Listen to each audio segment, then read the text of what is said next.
From Los Angeles, the home of film and television, this is Film Music Live, a webcast featuring outstanding composers, orchestrators, filmmakers, and more from the world of music for film, television, and video games, talking about their work and answering your questions. Film Music Live is sponsored by the Film Music Network and Film Music Institute. And now the host of Film Music Live, Daniel Schweiger.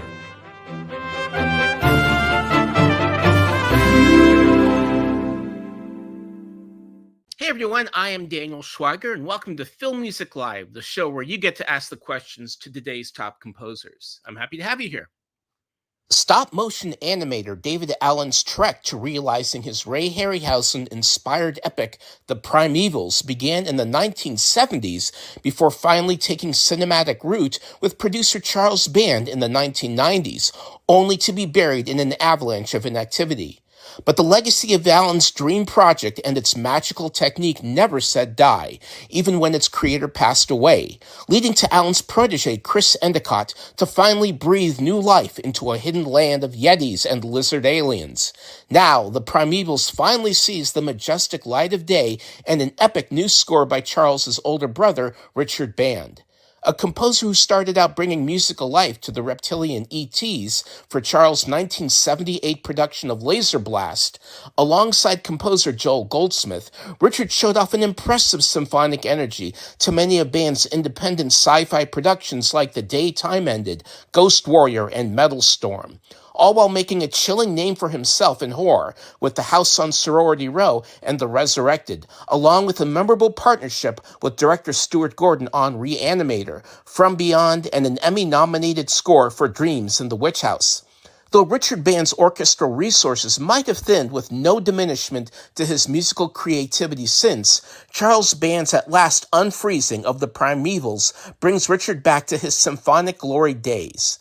It's a majestic, theme-filled soundtrack with a true sense of wonder and excitement that accompanies these intrepid explorers and a world that time forgot for a new generation. Music that's more than worthy of the melodic imagination that embodies David Allen's Odyssey as it musically summits a snow-filled laser-blasting land of Yetis. And now to tell us about breathing new musical life into a cinematic lost world decades in the making is PRIMEVALS composer Richard Band. Welcome to Film Music Live. Hi, Daniel. Good to see you again, my friend.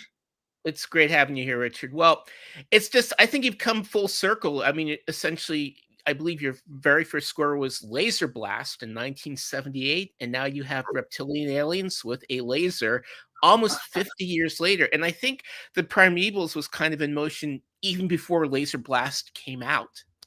Yes, that's my understanding. It does go back that far. Boy, it's kind of funny you put it full circle from laser to Laser Blast to now. I've come full circle. I don't know. Have I moved at all? There's the question. It is fun though. No, it was quite an experience all the way back with the first film, Laser Blast, that Joel Goldsmith and I did. And here it is, 45 years later, right, or more, with the PRIMEVALS. What can I say? Took a while to make. Let's put it that. When did you first become aware of the project itself? That this was cooking up, or that David had this going on? I would say probably back in the shortly after Laser Blast. At that point, brother and David, they had established a relationship, and I have some of my earliest memories go back to David bringing in some sketches of some of the aliens in for PRIMEVALS, and some mock-up of the Yet itself. So I remember it had to be, I guess, about 78, 79, maybe 80. And I remember once or twice him actually bringing a model in to the offices of the Yeti and the the lizard creature. So yeah, we're talking a long time ago. I mean, I remember the first time that I ever became aware of it was this amazing issue of Cinefantastic, and I believe it was like in 1978 or 79. There's this whole beautiful wraparound cover of it. What were your impressions of what he was attempting to do, even back in the day? Well, it was, I mean, my impressions way back then were, how is this ever going to be done? Because, you know, we were not talking about, you know, there's a way before CGI and all that. I'm going, this is a lot of work in the quote unquote old style animation. And it just, the amount of time and work that would take, I saw it back then, even at the points where it was a full go, I saw it taking, you know, a few years to do.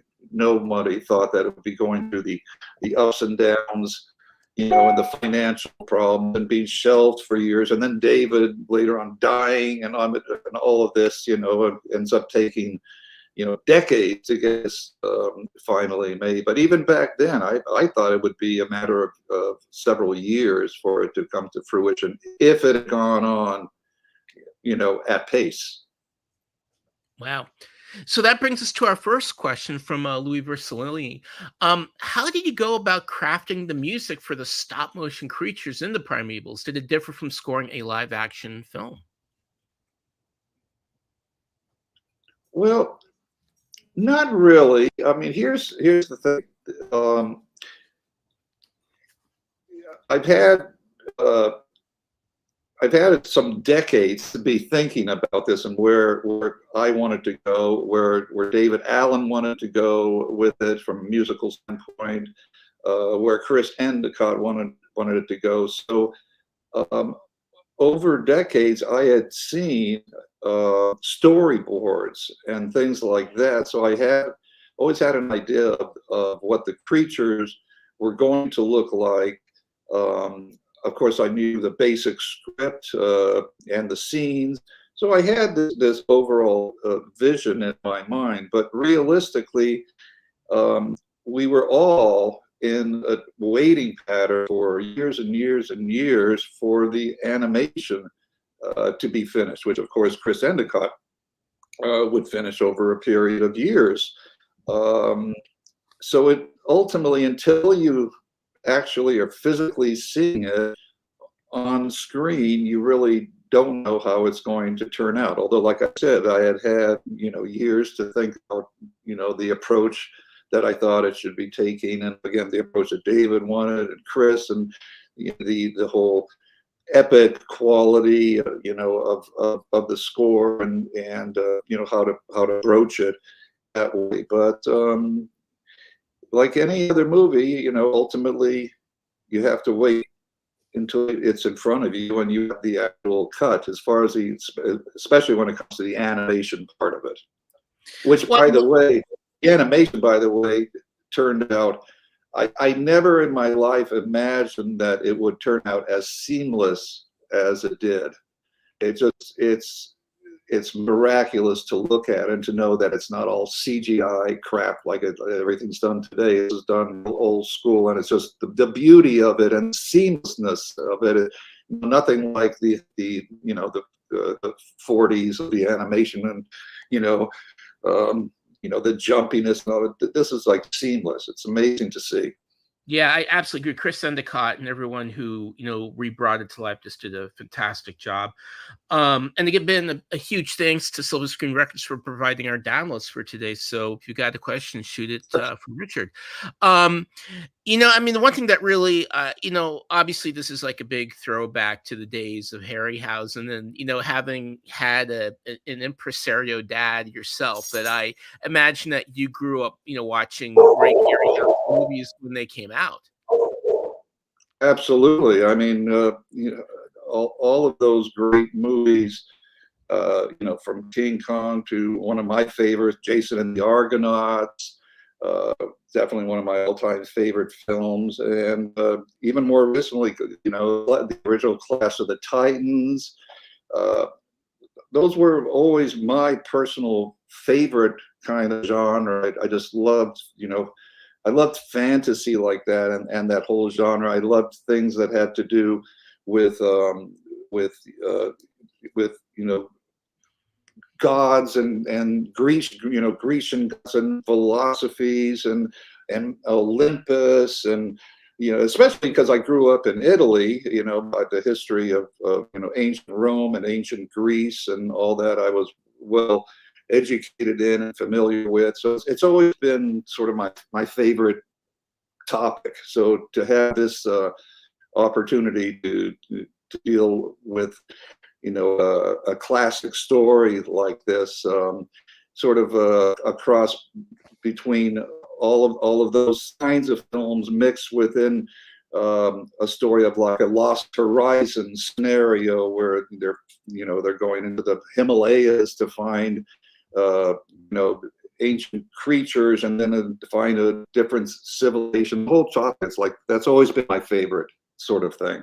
Yeah, I just grew up on those movies and love them, and just is just a big Valentine. And the biggest Valentine you could say is the old school scoring of this movie, where you've just got a really great theme. I mean, this automatically hit you. I've got to have a theme. I've got to have a lot of soaring melody and just the kind of stuff you would have heard in a movie like this. Right. Well, it's so important. I mean, you've known me for years, and you've written articles and read tons of articles that I've always been a firm believer in themes and the necessity of themes and good motifs in films. It's the to me it's the ingredient that really helps us help identify with the characters, with the scenario. These days there's so much atmospheric type of scoring. I mean, it can be effective. I won't put it all down, but to work out good themes, it just brings it. For me, it brings a whole level. It brings another level of emotion into a film, and so, like I've said many times, I think themes are extremely important, especially in these kinds of films. And you know me, I even going back to when I first started scoring, doing a slasher film like House on Sorority Row, I put beautiful themes in there, and and the way that it was, counterbalance kind of what you were seeing, and it was very popular to be able to do that back then and succeed at it, and I've sort of carried that forward as best I could over the years. Yeah, I mean, one thing I loved in this movie, they're like, these kind of wonderful throwbacks to Jerry Goldsmith, to James Horner as part of the PRIMEVALS, which brings us to a question from Ivan Sorkin at the Bond Music. You did amazing homages to Herman and Re-Animator and Goldsmith and Pit and the Pendulum. Whom else can you call as an inspiration for your composing?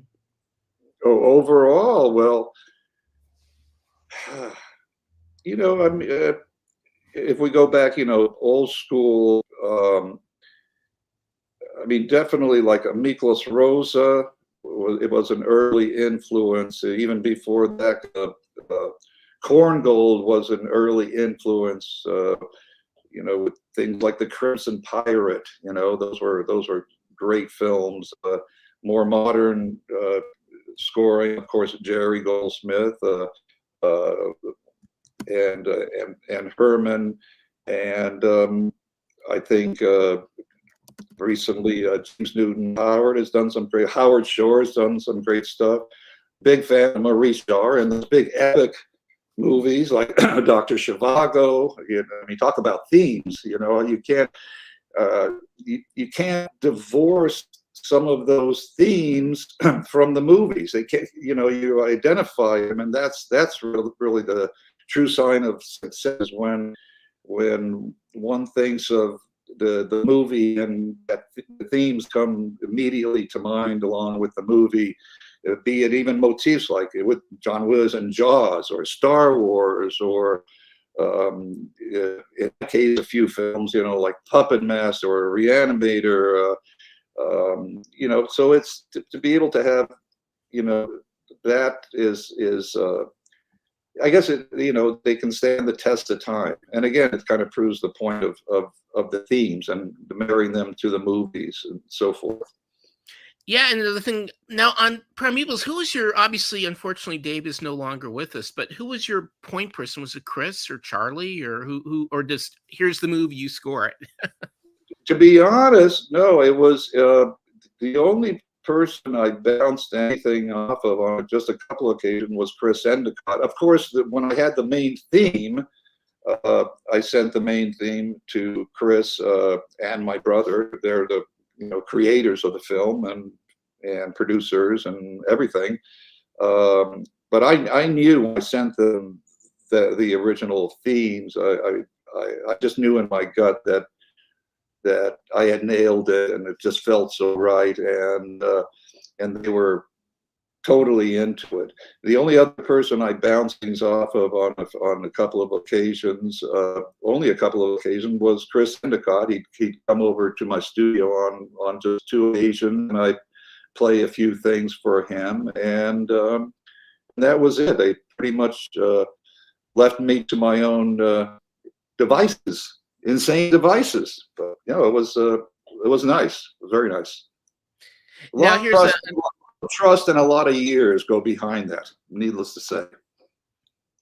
Now, harkening back to your awesome past, here's a question or a statement from Denizen Unknown. Your work scoring Troll is some of my most inspiring music to ever grace me in my youth and has since inspired most of what I do now musically. One question I've always had that I may be lucky enough to have answered now is, what was it like having your vocalist learn the mixed Italian Latin language of the Troll soundtracks during the more sinister Troll motifs, including Cantos Profane? Okay. Well, thanks for the question. I've gotten that question a lot, and yeah, I invented a language for the Trolls, which was a combination of Italian, Latin, and Old English. They're all based on real words. No, like, just sort of BS in there. Like in the chorus, ye have heard of this fierce O'Mary campaign. Like that line there is obviously something like, ye heard of this fierce O'Mary campaign, fear meaning be careful or be fearful of the campaign, i.e. the war that's going to go on with the Trolls and the humans. And so there's lots of references like that in that combination, English, Latin, Old English, Latin, and a little bit of Italian. As far as the performers and all that, it wasn't really that hard. I mean, for good singers, they sing in multiple languages. They have to be well versed in German, certainly Italian. English is not really a problem. So as long as the music's working for them and the verbiage in musical terms, they had no problems. They had no problems with it. But yeah, that was Troll happens to be kind of one of my top 5 or top 8 favorite scores that I've done over the years. I kind of love that movie. It's just sort of unique thing, and again, sort of like harkening back to what I was saying before, it's a genre, that sort of fantasy land stuff. That's a genre I've always loved, and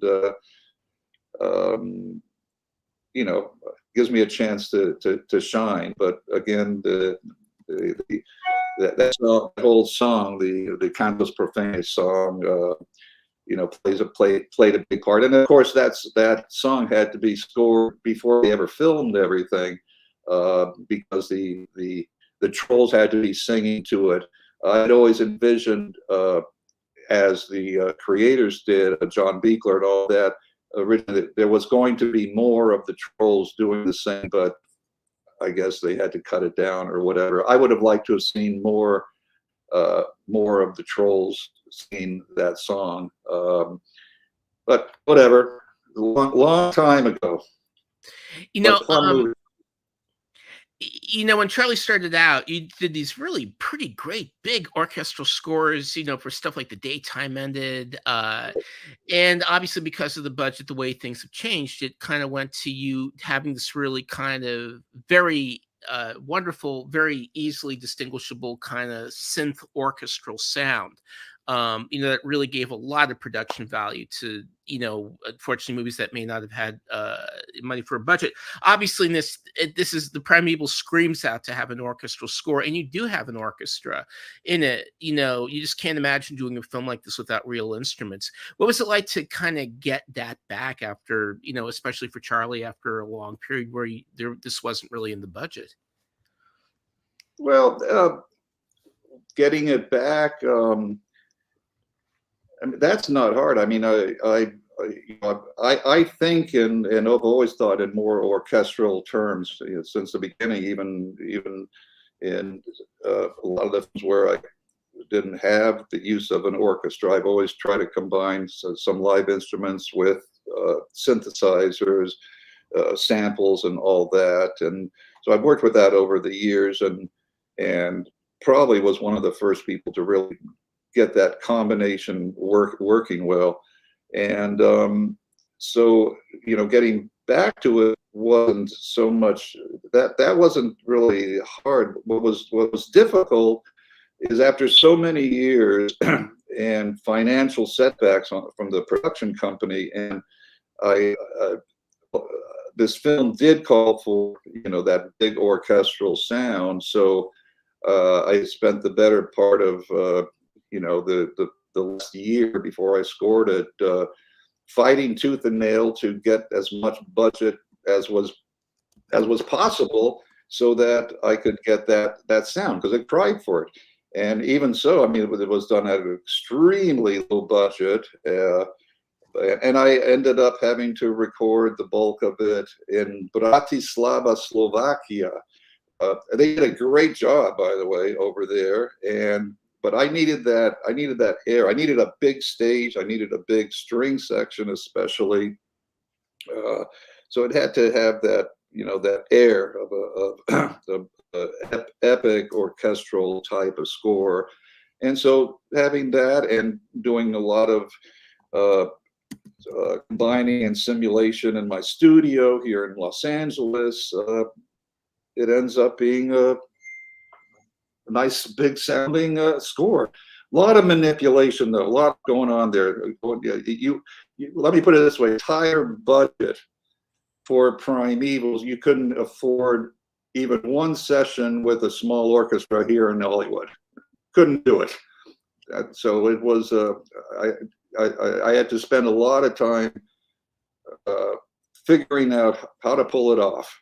But I've always done that. So again, that's been my whole career, is trying to pull off the impossible. Well, I think you really, it sounds absolutely terrific. I'm looking at the wonderful posters behind you, and one really of your best orchestral scores that I did the liner notes for Entrada a long time ago is Metalstorm. Oh God! I love it. Now I have to ask this because your brother Charlie immediately picked up on this. I couldn't believe it when I saw it. The Fall Guy. Fall Guy. That I just finally saw it last night. And I mean, they even took the tagline, "It's high noon at the end of the universe," right? And used it all over the film, not to mention Metalstorm, the basis of the story and all that. Yeah, that's the premise of Fall Guy, the movie behind the movie. And, hey, Universal had the right to do it. Universal, did a movie back in whenever it was, early 90s, right? 1983, I think. Oh my God, it was even, well, whatever. Yeah, even more. And that was, as you well know, a big orchestral score done here in town, and that was Universal. And the craziest thing about when I was scoring Metalstorm, I don't know if you remember, but Metalstorm, that was it came out theatrically as a 3D movie, and it schedule-wise it was on the back of Jaws 3D. So Jaws 3D, also Universal. So Jaws 3D and Metalstorm, they were being played in the same theaters, because for that type of 3D you had to have a special projector.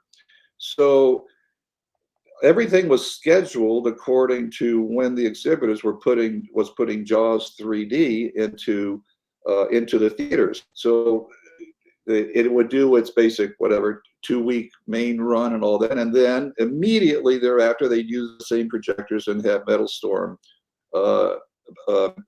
play in those same theaters with those projectors. The problem for me is that it only allowed me just under 2 weeks to do over 80 minutes of music with a full orchestra and 5 live synthesizers. It was the most insane schedule I ever had to deal with in all my years of scoring. It was totally insane to be able to pull that off. And so yeah, it came off well. It's a very exciting score and all that, but boy, there's some memories there. And to see it come up, what, 35, 40 years later in what's easily a $200 million film, right? That was something to see, no question.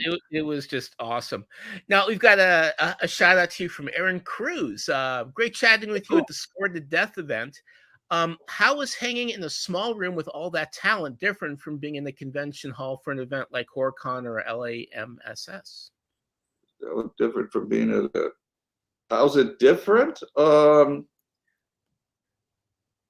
I don't know if it's that different, other than the fact that, when we're doing one of the Horrorhound Con, the conventions are where, it's going on for 2 or 3 days, and you have a lot more people come in and, wanting to talk with you and take pictures and have things signed and buy a CD or an LP or what have you. It's not that much different. I mean, obviously it's more intimate, and but it's not that different. Just really time, and it's maybe a little more personal. Which one were you at? Horrorhound? I forgot what you was. Aaron was one of the people behind the Dark Delicacies screening. I mean, the Right, Dark Delicacies event. Yeah, Dark Delicacies. Yeah, well, yeah, those are more intimate events, and Dark Delicacies, as he probably knows, is they've hosted over the last 25, 30 years signings of books and a million different things, people in the industry, and it's been a wonderful gathering place for fans, for people in our business, for writers, a whole slew of people. And sadly, they're going to be leaving next year. I think they're finally retiring, but it's been kind of a mainstay area for so many people in business, especially in the genre business, more specifically. Yeah, it's an amazing score. One whole element of the PRIMEVALS I really dug was the whole, obviously this takes place in the Himalayas, and you have like these kind of shakuhachi sounds. What was it like bringing that kind of Asian element into the score? Well, I would say I have a little bit of the Asian element. Actually, it's introduced more when it goes right to when they're walking through that town, right? When we go from them, the characters sort of reintroducing themselves to one another after years, and then it does a kind of a flash cut to they're in somewhere in far in Asia, and you're in a town where they sort of almost get abducted or held up, and that's when the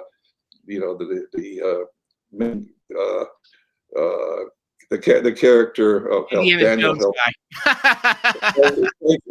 there you go. That's when they meet who's the guide who takes them further in. So yeah, there was some not a whole lot of, I mean, obviously some Asian influence, but simply done, not overboard, and just mainly kind of Asian flutes and all of that, and some percussion things, not overboard. And then once we're into the adventure part, sort of goes away from that. But yeah, it's an element of it. Yeah, obviously, I think most people's favorite character is the Big Yeti, and that kind of goes back to what Herman, Jerome Ross did for Guanji, where the music really kind of helps put personality or likability into a stop motion monster character that might not be there. I mean, did you feel that you kind of had that responsibility, especially after what this poor Yeti goes through? Absolutely. To me, that as one of the most important elements of the whole score is you had the audience needs to feel empathy for this Yeti. Yeah, it's originally frightful, it can do terrible things and all of that, but you have to feel empathy for it. It's actually, a showpiece for the evil doings of the lizard people, and so it's a captive as well. And so you have to, the audience has to feel that, and that's why themes are so important. And there's that sequence in the arena in the last basically third of the film, when you can actually see visually, you can see that the Yeti rather, can see the pain. One, you can see the pain in its eyes, and the fact that it really doesn't want to kill or harm. You can see it there, and you can and our actors, they can see it as well, the women, and so they're and of course when they make their escape, the Yeti does help them. This is why themes are so important, that you've got to get that across to an audience and feel that empathy. It's not dissimilar to the approach I took in the Puppet Master series. Yeah, the puppets in Puppet Master, when I say puppet, I'm talking mainly the first 2 or 3 films of the series that I did. The puppets in Puppet Master, yeah, they do some nasty things, but they're actually good guys in the overall scenario, because they were the lost souls who were saved by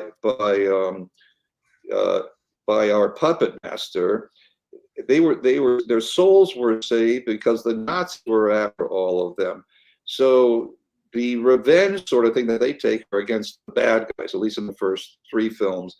And again, the theme in Puppet Master represents not only the period with the way that's approached in a 3/4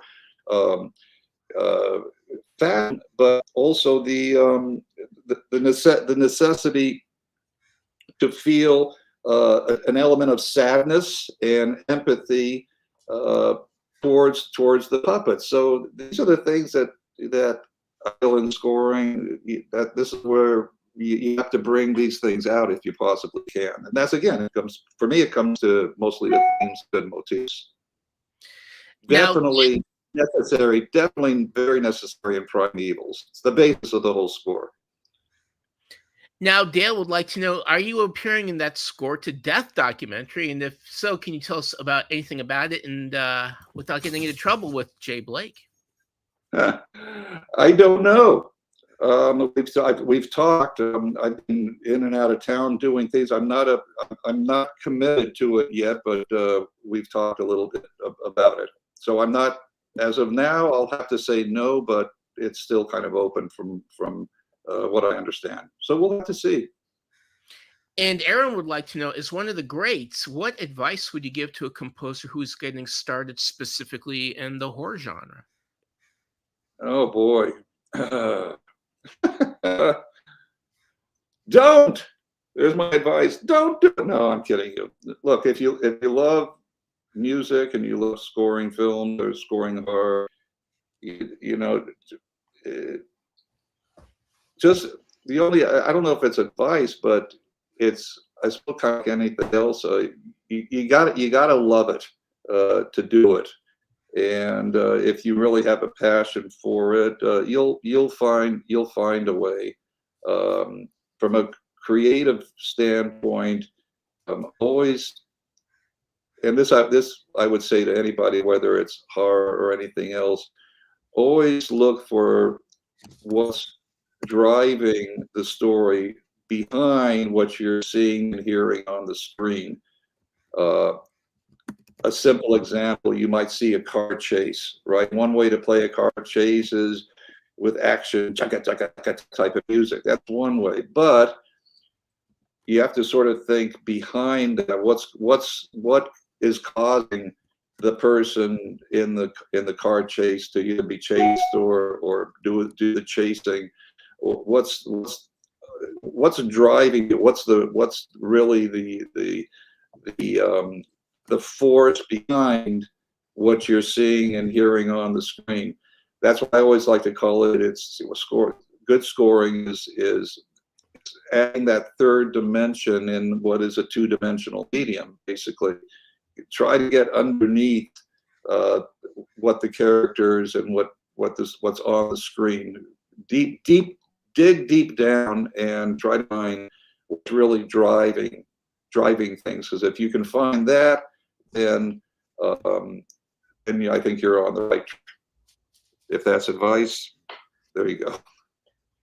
Now, there's going to be a really cool retrospective of Jeff Combs's amazing work. A lot of it for our wonderful, sadly missed friend Stuart Gordon. They published a lovely autobiography that he did.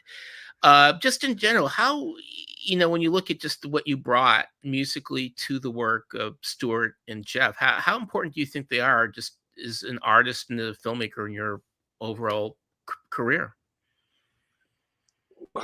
How important they are, how important Stuart is, and then Jeffrey. Jeff, and just the collaboration, the chemistry that they had together. I think, well, it was extremely important. I mean, that collaboration existed, with, on a creative level between, several of us.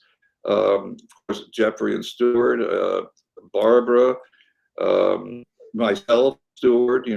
We did, the bulk of the films together and TV shows, and so that collaboration is extremely important, and Stuart made such a dent on the entire genre. I mean, it's I guess kind of hard to put into words, but people look at H.P. Lovecraft or even some of the other stuff that Stuart did. The style that he brought to it, and the style that Jeffrey contributed to it, as well as Barbara or some of the scores that I did, it's its own imprint. Let's just put it that way. And it was unique. It was daring. And I think it's definitely a part of the genre history that'll be around for a long time. I don't think there's any denying that.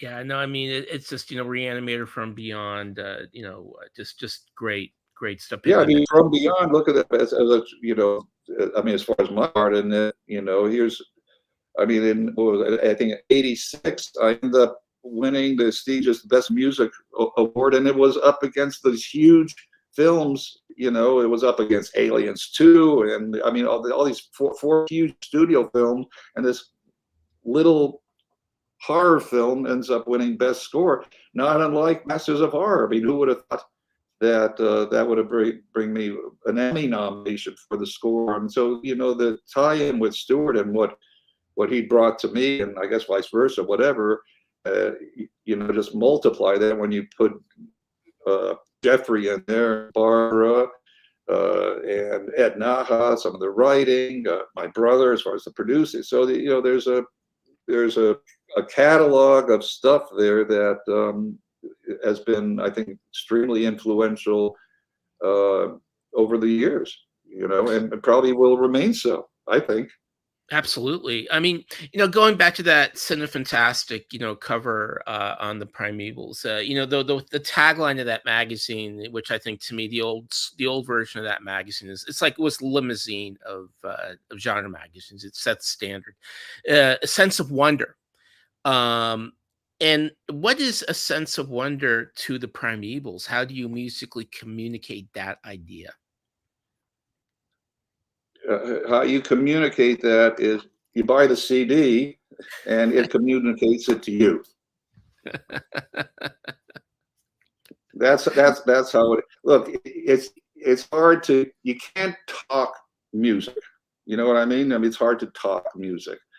Uh, the whole score and the whole premise of the Primeval is all this wondrous type of adventure, and that's what the movie and the score had to portray. Was that sense of wonder? Was the sense of uh, working together, the camaraderie, and going to the ends of the earth for a passion. All of those ingredients, that's what makes the film so unique, and especially when you take the history of of over 3 decades or 4 decades to get this thing made. Talk about passion, talk about a love for something. uh, Probably the best animation you'll ever see, live animation, maybe for now that particularly lost art. Now AI, CGI, all this stuff is coming, and this is it's unique. So all the passion that's within the story and the movie is I think only accentuated by the history of how this thing ever got made over a period of decades as well. Yeah, in a weird way, what really gives me hope, not weird, but is just how is Guillermo del Toro's Pinocchio winning an Oscar. And it's just an amazing film, all stop motion. And, it's people like that. It's like these amazing filmmakers like that, who have just a love for this stuff. And especially what music, really melodic music can bring to this art. Right. No, I believe that, and you have to feel that sort of.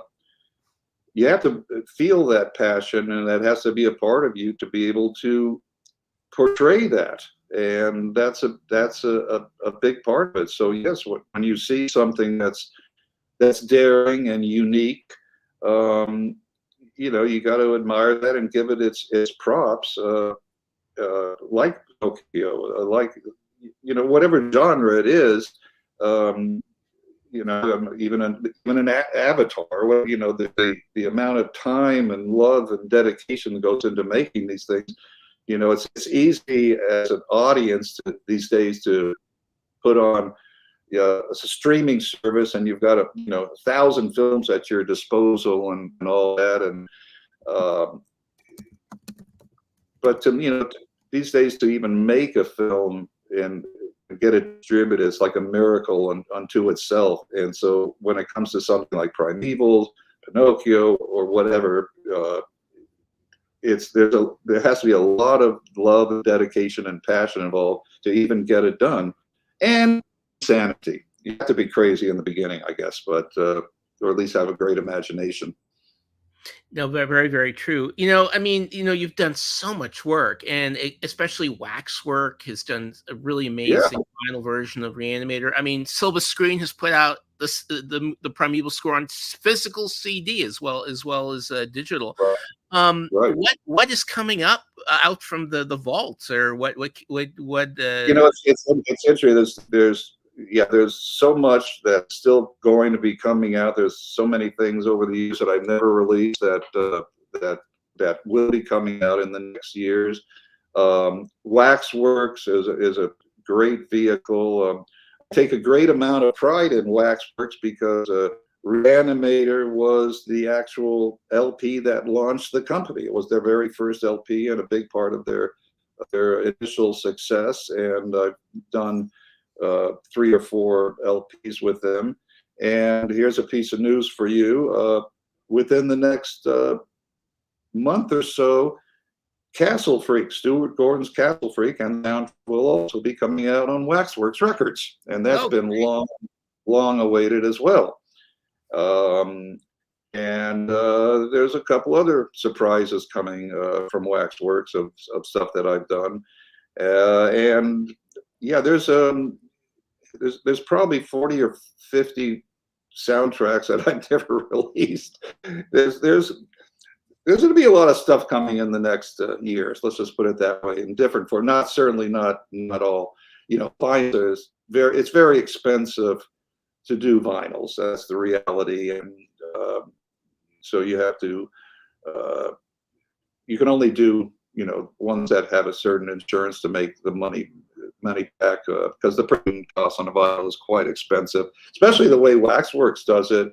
You know, they get special artists to do new covers and interpretation, and so it's, you know, they have their own unique way of doing things.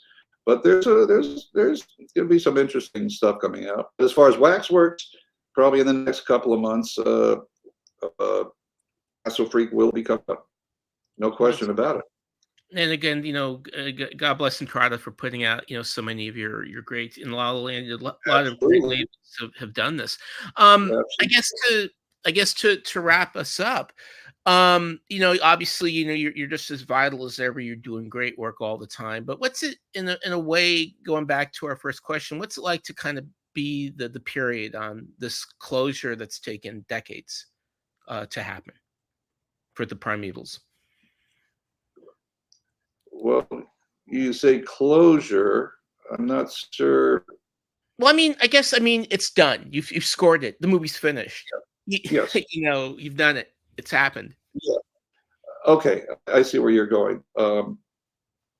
Yeah, well, you know, when something is in your veins for not just years, but it takes decades. I kind of knew I was going to be doing the score to PRIMEVALS probably back in the late 80s or early 90s, when David Allen, I had done some music. I had done the score for the movie Dungeon Master, and I scored about 10 or 15 minutes of music with the London Symphony. I was doing another score in England, and I managed to do about 10 or 15 minutes for Dungeon Master, and it was this really big, it was like an 90 piece orchestra, and sort of did a couple of very much in a Bernard Herrmann-ish, Jason the Argonauts type style and all that. And when David Allen heard that, he sort of solidified that, you know, I was the guy that was going to be doing PRIMEVALS, very, very much up that alley. So I kind of thought of this movie for, you know, 3 decades now, or what have you. It's been a long time. So the closure is it's sweet. I'm glad it's finally done. I'm glad that the soundtrack came out well. I'm glad that it came out as musically as I intended it. The main thing I'm most pleased with is, again, I've probably said this 100 times, is the themes. The themes for me make the score, and the score helps make the movie, and it's that marriage that we all strive for when it comes to scoring films, to really have that perfect integration. And I don't think there's any denying that when you see the film and hear it with the music, that it feels right and as intended. So I'm extremely proud of that, and happy that Silva Screen put it out, and that it's coming out. Well, it's out now as far as the Blu-rays and all that stuff. I think in the next month or so it'll be start its run, I think, on Shudder. So as far as the streaming goes, I know it's available now for purchase on, I think, Amazon Prime. So it's like anything, like any project or something you've been working on for many years, if not in this case decades. It's sweet, it's bittersweet, and that's what I have to say about it.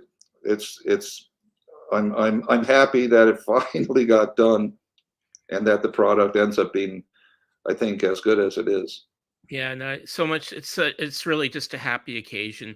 Richard, I just want to thank you so much for joining us at Film Music Live. I want you all to watch the PRIMEVALS on video on demand. It's out on Blu-ray in Australia, and it's coming soon as a special edition Blu-ray in the United States. And get Richard's score on Silver Screen Records, physically or digitally. A big thanks to Aniki and David at Silver Screen for today's promotional copies, to our show producer Dale Turner, to Chris Endicott, our executive producer Mark Northam, and our graphic designer Mark Banning. And I'll see you all on the next Film Music Live on Monday, July 1st at 1 p.m. as I make noise with A Quiet Place Day One director Michael Cernosky and composer Alexis Grapsis. I'll see you all then. Thanks, Daniel. Bye.